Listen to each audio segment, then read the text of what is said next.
Hello everyone. तो start करते हैं अपनी हिस्ट्री की क्लास। आज हम पढ़ेंगे अवध और अवध के नवाब के बारे में। ठीक है, तो ये जो अवध था आपका, ये था आपका पश्चिम में उत्तर प्रदेश से लेकर कन्नौज तक, और पूरब में कर्मनाशा नदी का भाग था। ठीक है, इतना एरिया जो था ये आपका अवध का था। और अवध का संस्थापक की बात करें तो अवध का संस्थापक था सादत खान। ठीक है, ये अवध का प्रथम नवाब था या पहला नवाब था। और सादत खां को जो मोहम्मद शाह रंगीला जो था, इसने आगरा का सूबेदार बनाया था। ठीक है, 1737 में क्या होता है कि दिल्ली पर मराठाओं का आक्रमण होता है।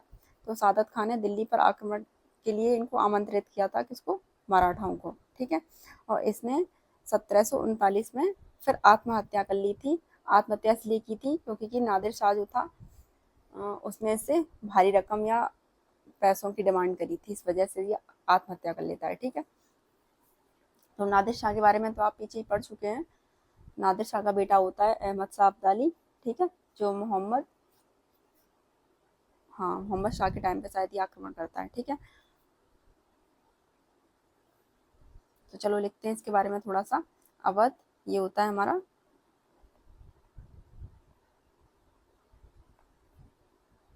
एक मिनट।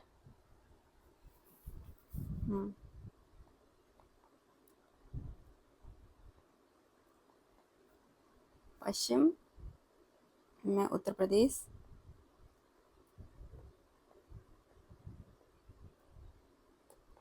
और जो कन्नौज का एरिया है वो। अब बात करें पूर्व में, तो पूर्व में ये कर्मनाशा नदी तक फैला हुआ है।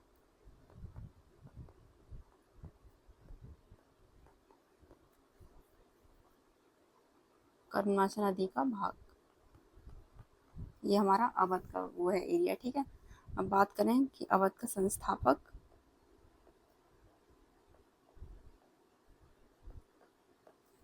तो संस्थापक था सादत खान।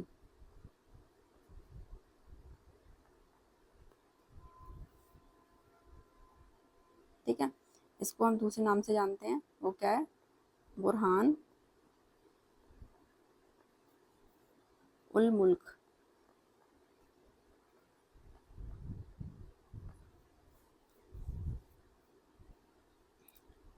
और ये जो है, या फिर यहाँ से रख करके यहीं से 70 या 1722 में, इसका टाइम पीरियड 1722 से लेकर 1739, इसमें ये बनता है अवध का प्रथम नवाब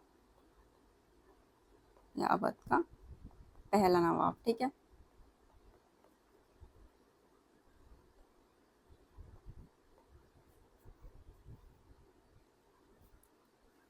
अब आगे बात करें हम, तो 1720 से लेके 1722 तक मोहम्मद शाह रंगीला ने इसे कहाँ का? आगरा का सूबेदार बनाया था, किसको? सादत खां को। ठीक है,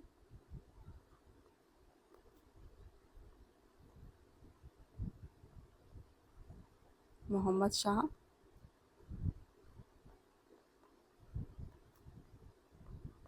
रंगीला ने इसे आगरा का सूबेदार बनाया। ठीक है, और 1737 में दिल्ली पर मराठाओं का क्या होता है? आक्रमण होता है। ठीक है, तो 1737 में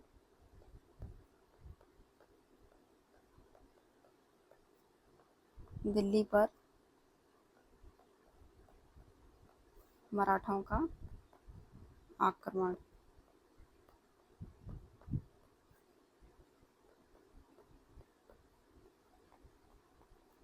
आक्रमण होता है। ठीक है, और फिर ये 1739 में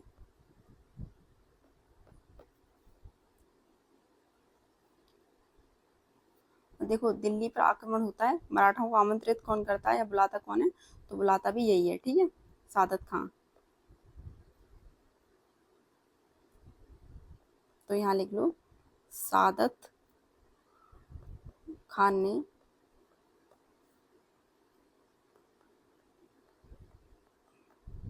दिल्ली पर आक्रमण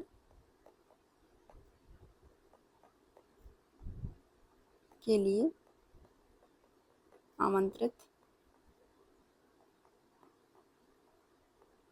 किया।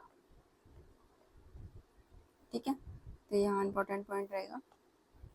उसके बाद बात करें हम तो 1739 में सादत खां क्या करता है, आत्महत्या कर लेता है।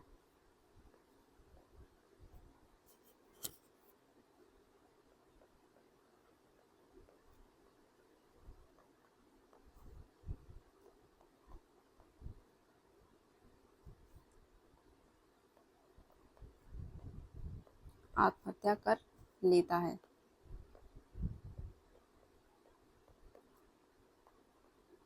आत्महत्या करता क्यों है, तो इसका कारण है कि नादिर शाह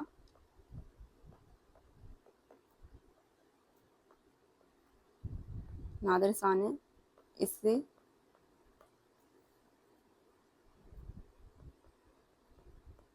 भारी रकम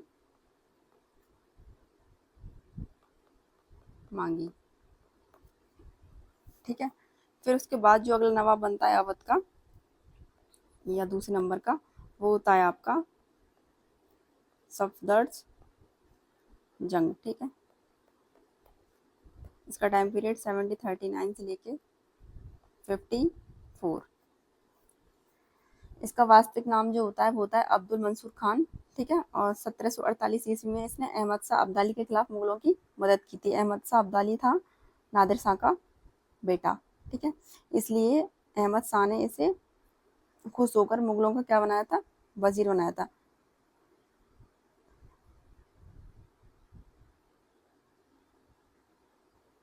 नहीं, अहमद शाह अब्दाली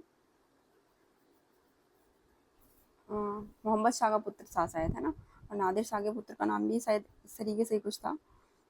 और फिर उसके बाद क्या होता है कि इसने अवध में हिंदू और मुस्लिम एकता पे बल दिया था। इसके समय में सबसे ज़्यादा कला, संस्कृति, साहित्य, खान पान आदि का विकास हुआ था। ठीक है, तो ज़्यादा कुछ नहीं है इनके बारे में, बस थोड़ा थोड़ा सा ही लिखना है। तो इसका वास्तविक नाम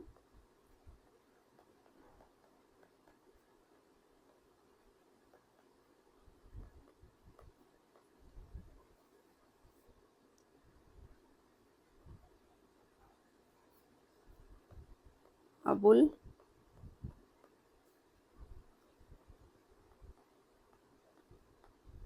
अबुल मंसूर खान।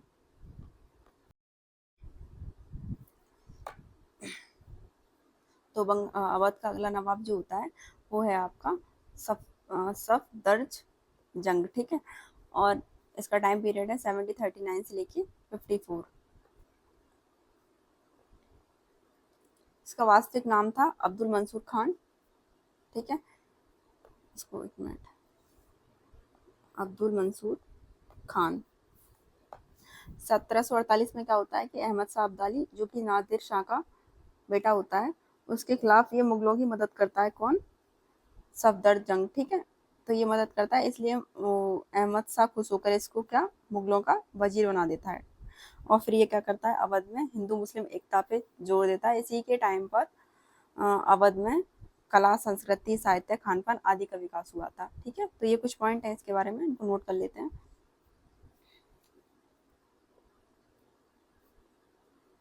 1748 में इसने अहमद शाह अब्दाली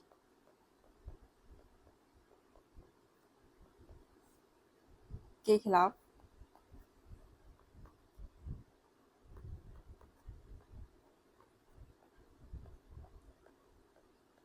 खिलाफ मुगलों की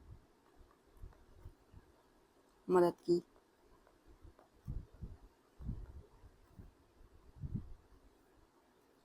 ठीक है, इसलिए यहाँ पर आगे से लिख देते हैं, इसलिए खुश होकर खुश होकर अहमद शाह ने ये अहमद शाह होता है, मोहम्मद शाह का बेटा। और ये अहमद शाह अब्दाली होता है, नादिर शाह का पुत्र। ठीक है। अहमद शाह ने इसे मुगलों का वजीर बनाया।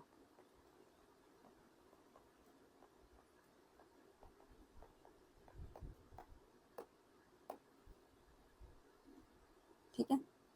अगला पॉइंट जो है, अवध में इसने हिंदू मुस्लिम एकता पर जोर दिया।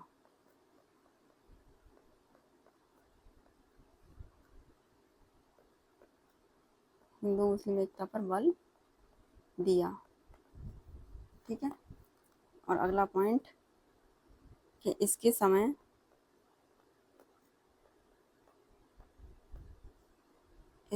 में कला, संस्कृति,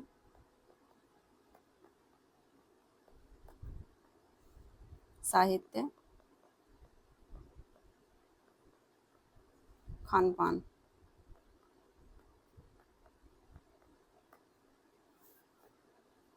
आदि का विकास हुआ।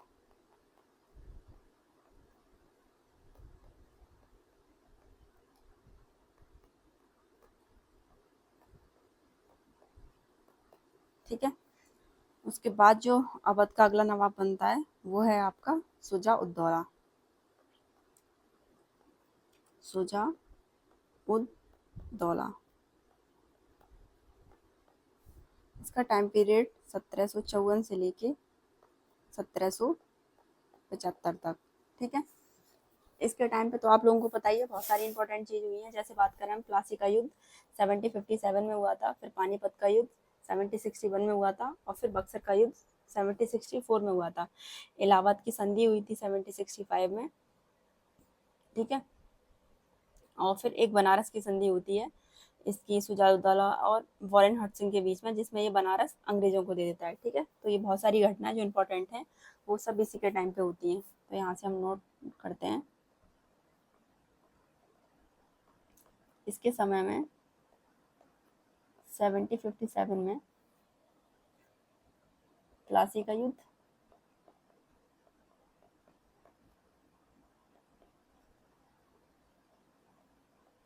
ठीक है। फिर होता है आपका 1761 में पानीपत का तृतीय युद्ध। ठीक है। फिर 1764 में बक्सर का युद्ध।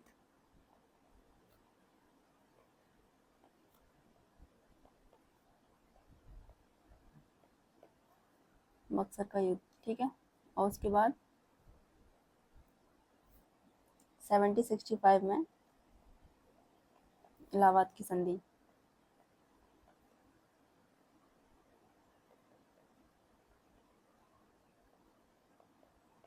इलाहाबाद की संधि। और 1773 में बनारस की संधि।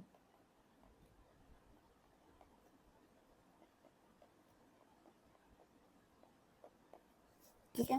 ये बनारस की संधि जिसमें किस किस के बीच हुई? अवध का यही सुजाउद्दौला,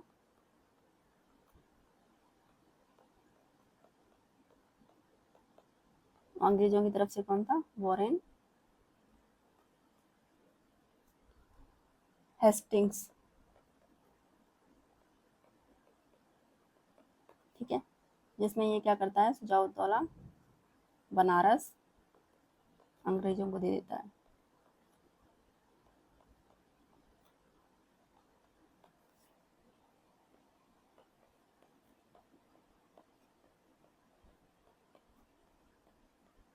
ठीक है। उसके बाद अवध का जो अगला नवाब बनता है वो है आपका आसफ आसफ उद्दौला। ठीक है। तो ये रहेगा फोर्थ। आसफ उद्दौला 75 से लेके 1797 तक ही रहता है, ठीक है। इसने जो अपनी राजधानी थी वो जब फैजाबाद, इसने राजधानी को फैजाबाद से अवध की राजधानी लखनऊ में स्थानांतरित की गई थी, ठीक है। मतलब फैजाबाद से अवध लखनऊ ले गया था अपनी राजधानी। और 1784 में इसने मुहर्रम मनाने के लिए क्या बनवाया था, इमामबाड़ा लखनऊ में बनवाया था, ठीक है। और 1775 में इसने फैजाबाद की संधि की। बस इसके टाइम पे ये 3 चीज़ें हैं जो इम्पोर्टेंट थी। तो यहाँ हम लिखे राजधानी की बात।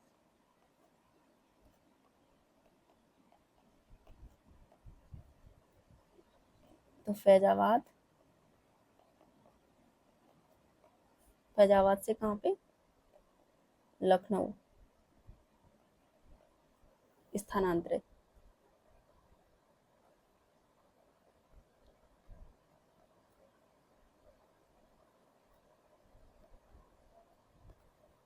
ठीक है, स्थानांतरित की।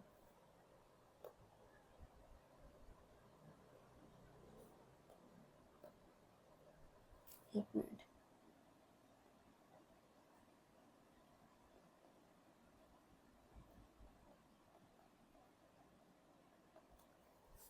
ठीक है। उसके बाद मुहर्रम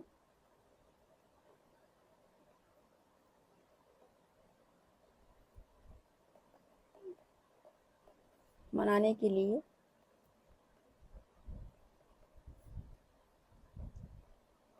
बड़ा इमाम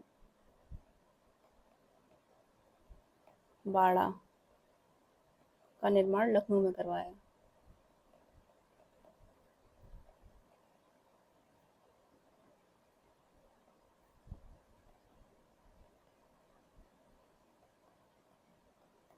ठीक है। और फिर 1775 में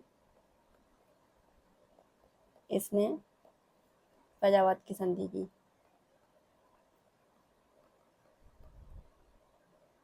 फैजाबाद की संधि की।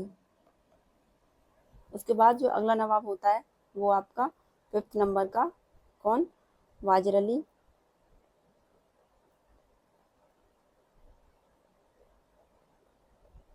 टाइम पीरियड 1797 से लेके 1798, ठीक है।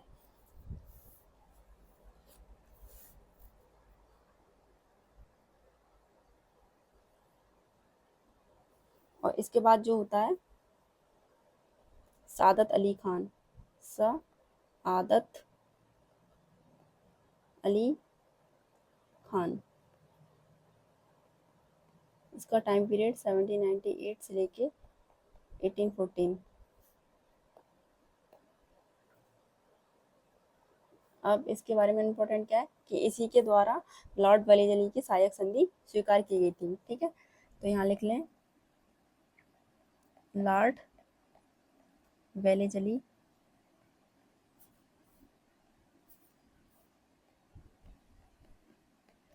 की सहायक संधि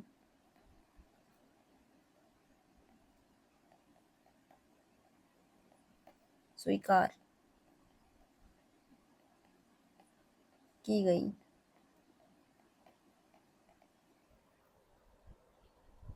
ठीक है। अब बात करते हैं अवध का अंतिम नवाब, या फिर इस तरीके से यहाँ पॉइंट दे दिए, ये 6 था। और इसके बाद लास्ट यानी कि 7th, तो वो था आपका वाजिद अली, वाजिद अली शाह, ठीक है। और ये क्वेश्चन अभी आपका कहाँ पे पूछा है, आरपीएफ कांस्टेबल में, ठीक है, जो 18 की फर्स्ट शिफ्ट है उसमें, कि अवध का अंतिम नवाब कौन था। ऑप्शंस दे रखे थे, शुजाउद्दौला, वाजिद अली शाह, और क्या कहते हैं, 2 ऑप्शंस और थे, वो शायद बंगाल के नवाब से रिलेटेड थे, है ना। तो ये क्वेश्चंस पूछे जाते हैं, ऐसी बात नहीं है कि ना पूछे जाएं। ये पूछ लिया जाता है कि बंगाल के नवाब कौन था, अंतिम नवाब कौन था, पहला कौन था। तो आधे ऑप्शंस अवध के होते हैं, आधे बंगाल के होते हैं, और नाम भी थोड़े थोड़े सेम सेम है इनके सभी के, तो काफ़ी कन्फ्यूजन होने का चांस रहता है। जैसे यहाँ पे वाजिद अली है, ऊपर वजीर अली है, तो यहीं पे कन्फ्यूजन हो जाएगा, ठीक है। तो ये कौन था, अंतिम नवाब, या फिर लिख लीजिए अवध का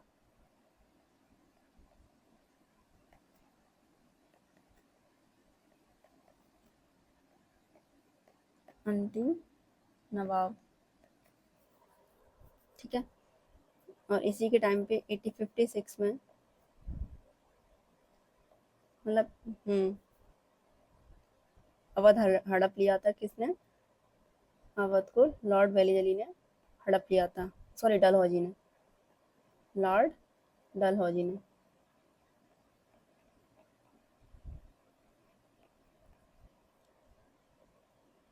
हड़प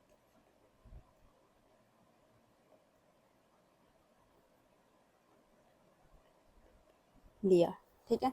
तो यहाँ पे ये हमारे अवध के नवाब फिनिश होते हैं, और जो कल हमारी क्लास होगी वो रहेगी मराठा और पेशवाओं के ऊपर, ठीक है। तो यहाँ से हमारा मराठा और पेशवा स्टार्ट हो जाएंगे। ओके।